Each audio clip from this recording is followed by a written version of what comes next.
Hola, espero que se encuentren muy bien. Yo quería hablarles en esta capsulita sobre algunas nociones evolucionistas que surgieron a lo largo de la historia y el contexto en el que surgieron para explicar por qué es hasta el origen de las especies de Darwin, que realmente hubo una síntesis con respecto a la evolución o la naturaleza evolucionista de la vida.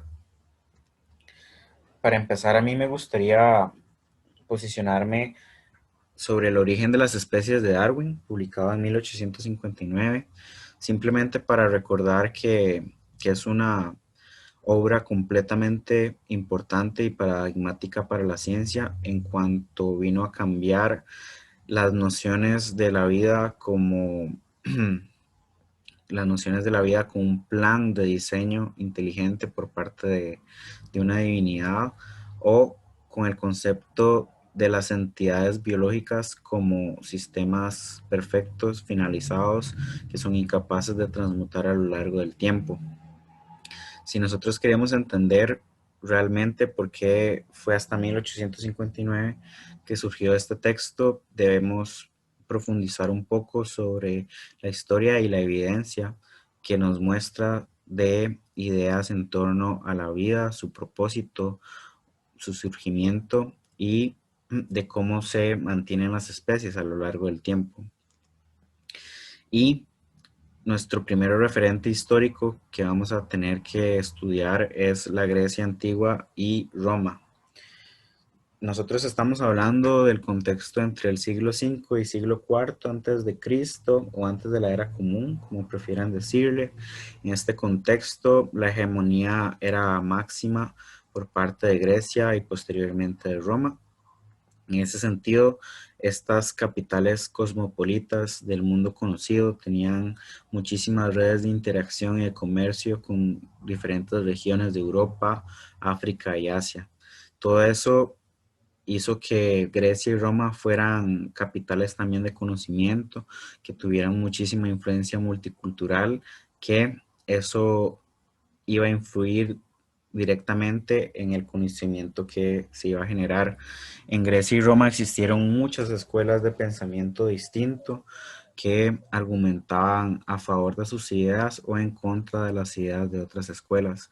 Ese, esa discusión tan rica realmente propició muchísimo los avances en el conocimiento que posteriormente con la caída del Imperio Romano y con la Edad Media, ese desarrollo cultural y científico en el conocimiento iba a experimentar de cierta forma un rezago o una pausa que pudo ser retomada a partir del Renacimiento. Bajo este contexto griego y latino, tenemos que tener muy presente a Aristóteles. Aristóteles fue un filósofo que en realidad dedicó un tercio de su obra completa a tratados naturales, a hablar sobre filosofía natural, es decir, las causas de la vida, por qué los animales son, cómo funcionan las entidades biológicas.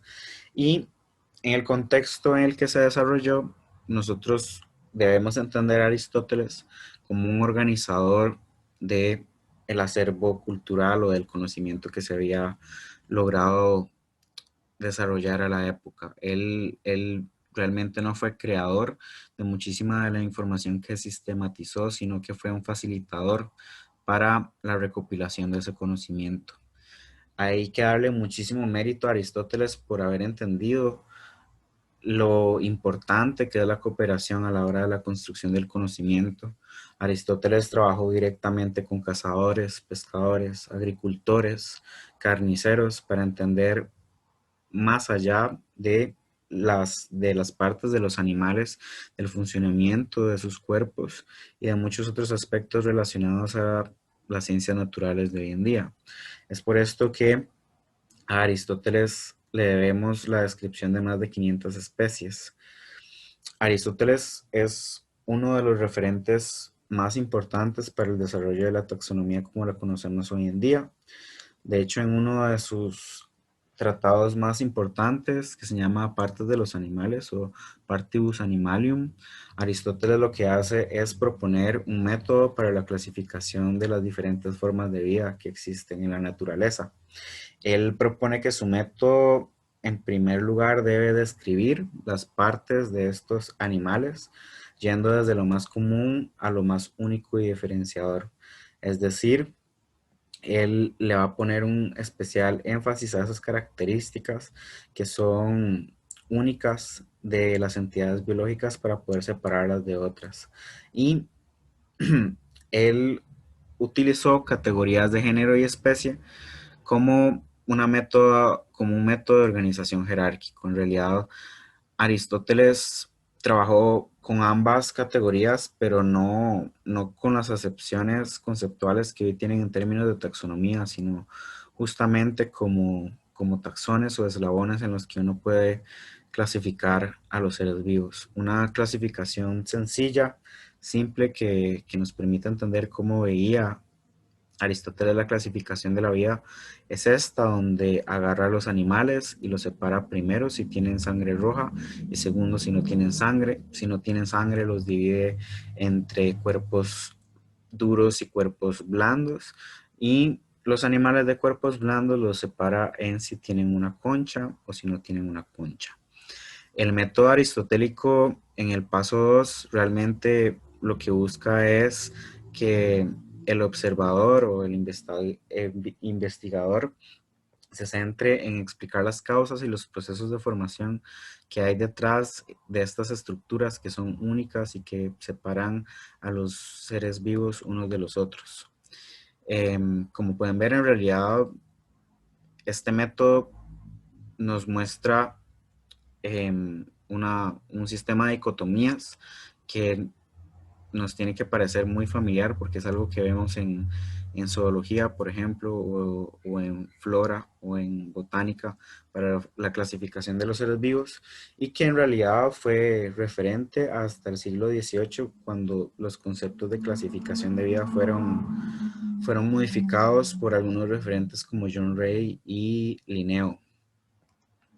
Si nosotros vemos la máxima organización de la vida que nos presenta Aristóteles en su obra, podemos ver que para él las separaciones más grandes eran por la existencia de sangre en estos animales que él describe como enaima y luego animales sin sangre en este grupo de animales anaima.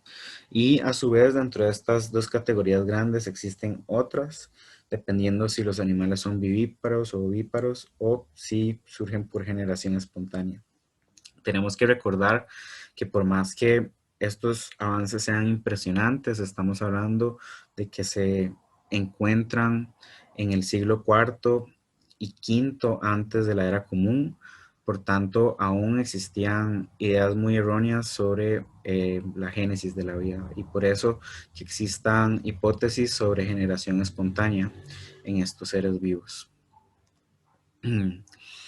En su parte de los animales, Aristóteles también nos da muestras de su pensamiento en torno a la vida. Él, por ejemplo, nos dice que concerniría al naturalista hablar sobre el alma y conocerla, y si no de toda ella, al menos la parte que hace que el ser vivo sea el que es. La naturaleza lo hace todo para algo, y en las obras de la naturaleza, en efecto, no existe el azar, sino el para qué de algo y en grado sumo, y el fin para el que un ser está constituido o producido toma el lugar de lo hecho.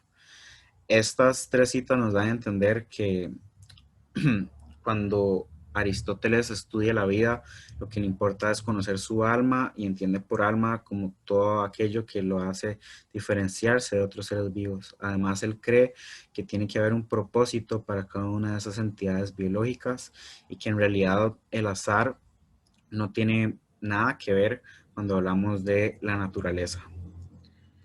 En otro de sus textos que no hace alusión directa a la vida o a la naturaleza per se, en términos de entidades biológicas, él nos dice lo siguiente: todas las cosas naturales son normales o constantes y este principio es contrario al significado mismo de suerte o azar. Nadie le adjudica al azar o a una coincidencia notable que haya abundante lluvia durante el invierno, mientras que sí sucedería si ocurriera en verano. De tal forma, si la única opción es asignarle a estas ocurrencias azar o propósito, y si en estos casos puede descartarse azar, entonces la respuesta debe ser el propósito. Pero como a nuestros oponentes les gusta admitir, todas estas ocurrencias son naturales. Por tanto, hay propósito en lo que existe y en lo que ocurre en la naturaleza. Y esta cita realmente nos permite entender o englobar el pensamiento de Aristóteles en torno a cualquier fenómeno natural para él. Todo tiene un propósito, él no tiene ninguna noción transformista de las entidades biológicas. Y esto es muy importante reconocerlo porque Aristóteles va a prevalecer hasta el Renacimiento como uno de los referentes filosóficos y naturalistas más importantes. Por tanto, su visión va a permear muchísimo del desarrollo científico y naturalista que existió hasta que llegaron ideas más frescas sobre la naturaleza transmutable o transformable de la vida. Sin embargo, esta no era la única visión que existía en la época del siglo cuarto y quinto antes de la era común o antes de Cristo. De hecho, había una noción que era muchísimo más similar a la que podríamos esperar según la teoría de la evolución.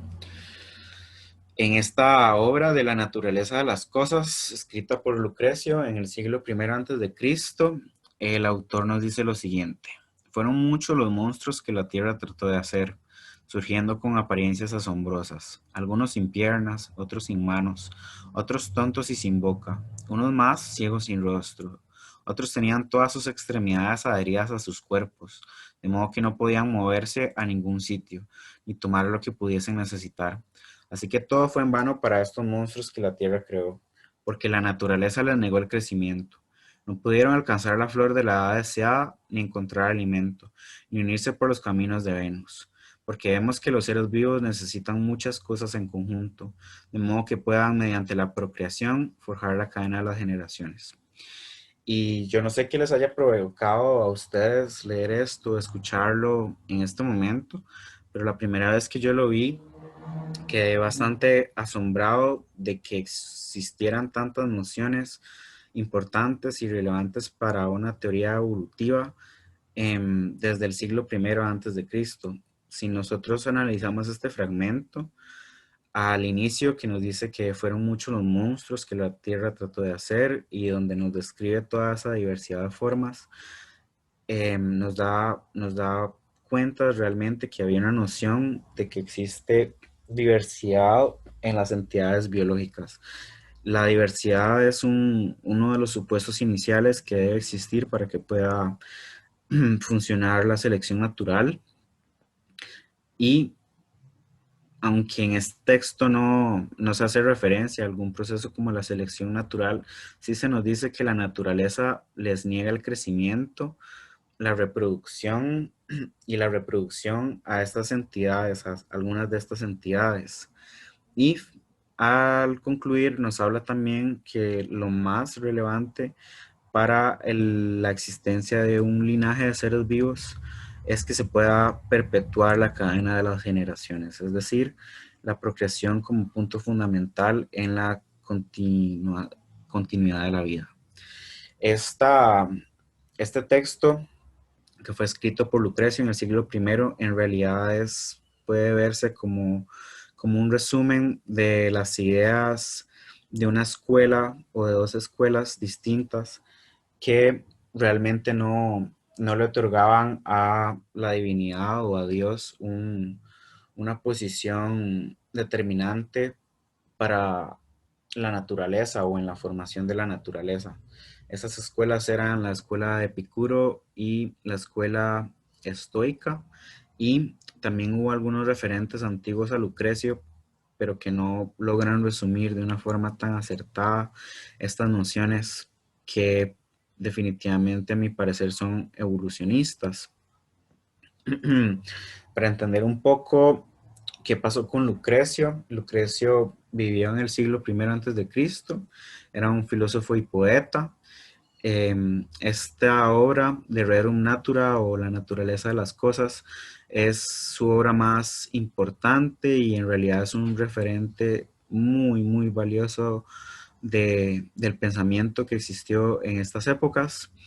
Em, Él en esta obra hace una síntesis de la filosofía epicúrea y también a él lo reconocemos por que planteó el concepto de las tres edades, de edad de piedra, edad de bronce y edad de hierro, que sirvió para clasificar diferentes periodos de nuestra humanidad y que fue formalizada en 1836. En realidad, Lucrecio lo que busca es dar o establecer una serie de principios físicos por los cuales opera el universo en un proceso que es libre de la intervención divina. Él describe la habilidad de la naturaleza para preservar algunos tipos y eliminar otros, algo así como la selección natural, pero definitivamente no llega a una formulación más fina de estas ideas. Y realmente su trabajo fue recibido con mucha hostilidad por una sociedad romana que iba adoptando el cristianismo. Esta hostilidad en realidad perduró por muchísimo tiempo. Se estima que por más de 500 años Lucrecio o los textos de Lucrecio fueron despreciados por, porque realmente la noción de la sociedad era completamente cristiana. Para entender en qué contexto es en el que se enmarca este repudio por las obras de Lucrecio, por ser mecanicistas, es decir, por no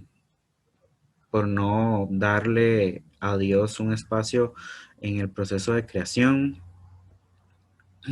Para entender qué está ocurriendo en este contexto, nosotros debemos entender que del año 300 al año 600 hubo una expansión del cristianismo por todo, bueno, no por todo, pero por las regiones de África, Europa y Asia que constituían el mundo conocido en la época. En estas regiones, o por lo menos el mundo conocido occidental, porque realmente hay toda una historia oriental de la que yo no me estoy refiriendo hoy. Pero este mundo que nosotros reconocemos como el mundo occidental se estaba cristianizando y todas las ideas que prevalecieron en cada una de estas regiones cristianas sí, sí tuvieron muchísima influencia de algunos autores más que otros. En este contexto de la expansión del cristianismo puede encontrarse esta obra de Lactancio sobre el trabajo de Dios, y en ella el autor nos dice que por tanto Epicuro vio en los cuerpos de los animales la destreza de un plan divino, que no pudo comprender antes de dar su imprudente presunción. Dijo que los ojos no fueron hechos para ver, ni los oídos para escuchar, ni los pies para caminar, pero que todas las funciones de estas estructuras surgieron después de su producción.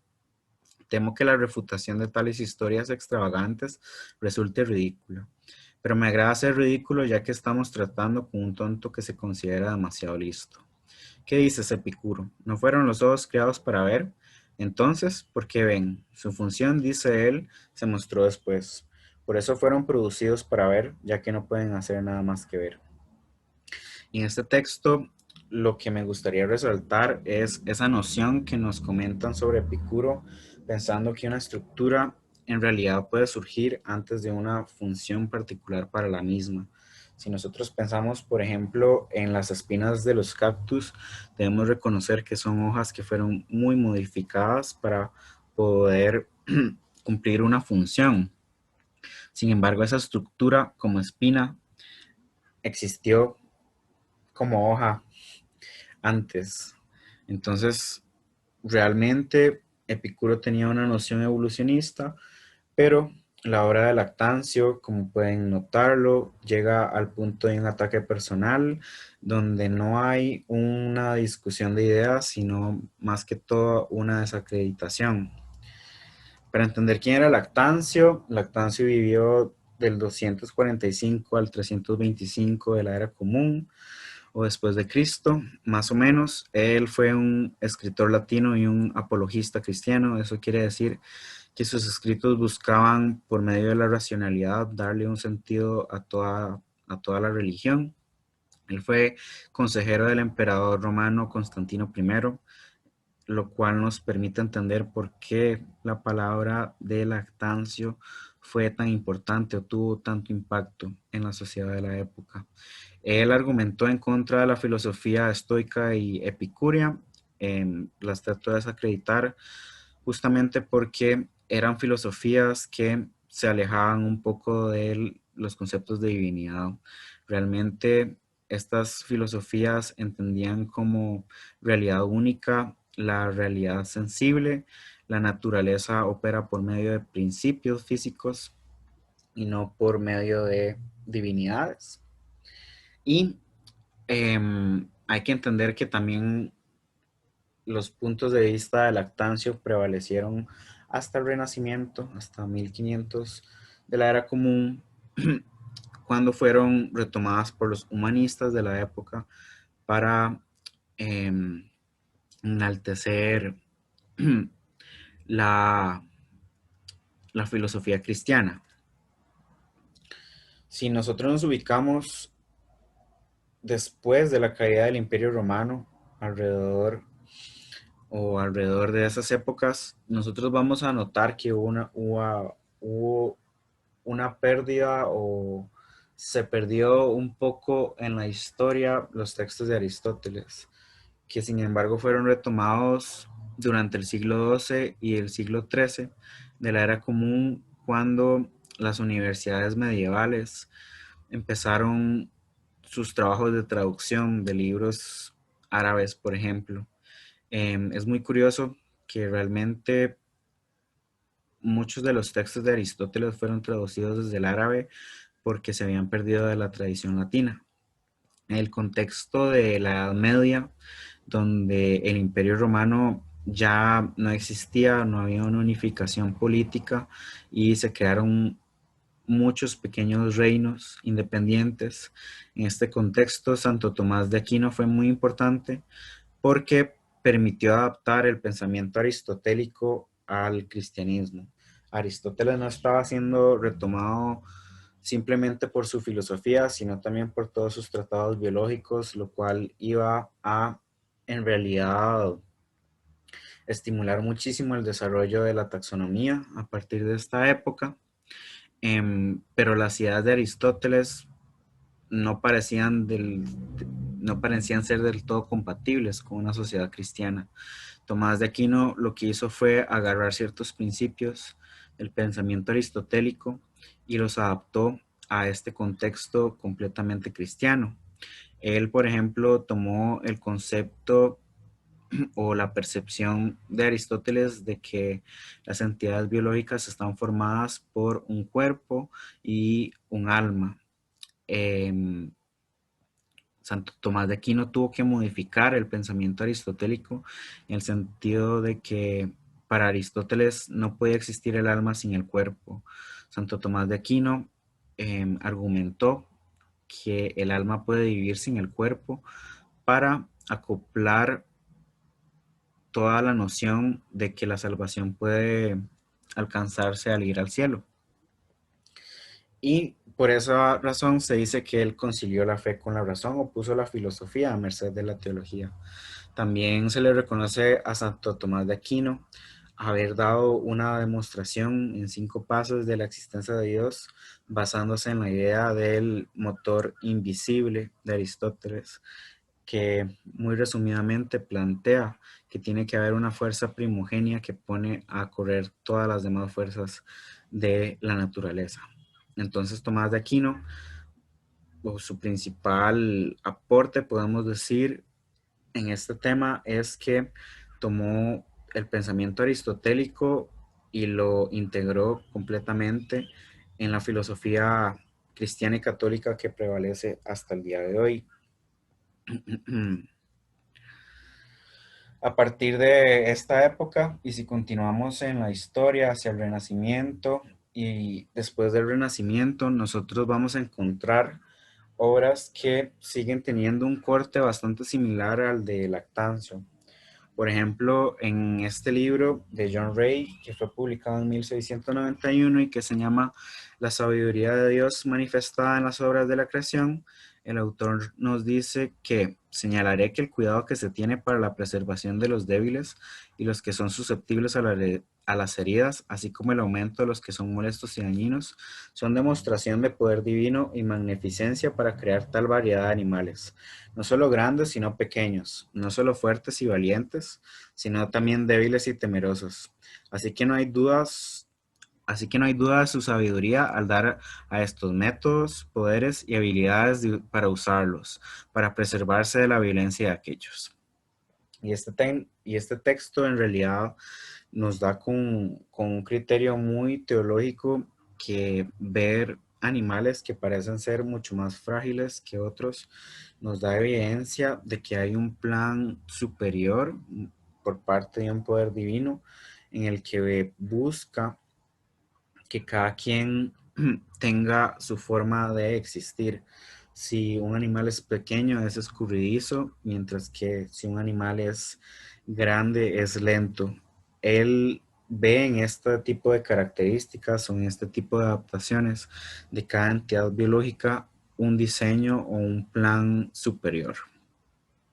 Si nosotros nos ponemos a estudiar un poco quién es John Ray, nos vamos a dar cuenta que él realmente tenía una formación muy fuerte científica. Él fue un párroco naturalista inglés que fue completamente, absolutamente importante para el desarrollo de la botánica y de la taxonomía moderna. Él, como podemos ver en este texto, consideraba que las adaptaciones de las plantas y los animales eran pruebas de un diseño divino, y si tratamos de entender un poquito por qué su voz tuvo tanto eco en la sociedad, él publicó otro libro que se llamaba Historia Plantarum, la cual se reconoce como el primer intento de una clasificación global de todas las especies de plantas que se habían descrito hasta la época. Y realmente este trabajo fue muy importante para los siguientes años, para el desarrollo de una botánica y una taxonomía moderna. Él también introdujo los conceptos de cotiledón y polen, y en su sistema de clasificación separó las monocotiledóneas de las dicotiledóneas y las gimnospermas de las angiospermas. Por la naturaleza de su trabajo influyó directamente al Linneo. Eso hay bastante pruebas que lo demuestran, y inclusive manejó el concepto de especie 30 años antes que Linneo. Cuando nosotros estudiamos la posición que tomó Linneo sobre la evolución o sobre las nociones fijistas o transformistas de la vida, nosotros podemos ver que él pensaba lo siguiente. Esta es una carta que le envió a uno de sus discípulos que particularmente o curiosamente les llamaba apóstoles. Él en una de sus cartas dijo lo siguiente: en cada planta, en cada insecto, observamos alguna habilidad particular que no encontramos en los otros cuerpos. Y después de haberlos comparado entre ellos, constatamos que eso no fue hecho al azar, sino con un fin preciso y determinado, por una causa determinada, que sirve, sea la propagación de la planta o del animal, sea su conservación, sea en función de aquellos otros seres vivos con los que se vincula. Constatamos cómo las plantas se conservan contra los rigores de los elementos y contra los ataques de los animales, cómo cada animal goza de sus medios de defensa, gracias a los cuales se puede proteger de los ataques de los otros, de tal manera que nada de aquello que ha sido creado pueda ser destruido. Y es curioso leer ya esta posición de Linneo en 1750, porque nosotros vemos cómo esos conceptos o cómo esos procesos biológicos cada vez son más afinados en estos textos que estamos leyendo. En este particular ya nos habla de la propagación, de la conservación o inclusive en función de aquellos otros seres con los que se vinculan.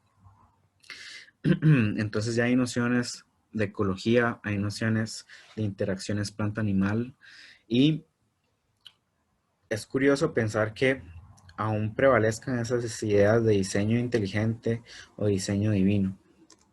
Carlos Linneo, naturalista, botánica y zoólogo suizo, hoy es completamente conocido en el mundo por ser el padre de la taxonomía moderna, al establecer el sistema binominal y establecer un sistema de clasificación jerárquico universal aplicable tanto para plantas y animales.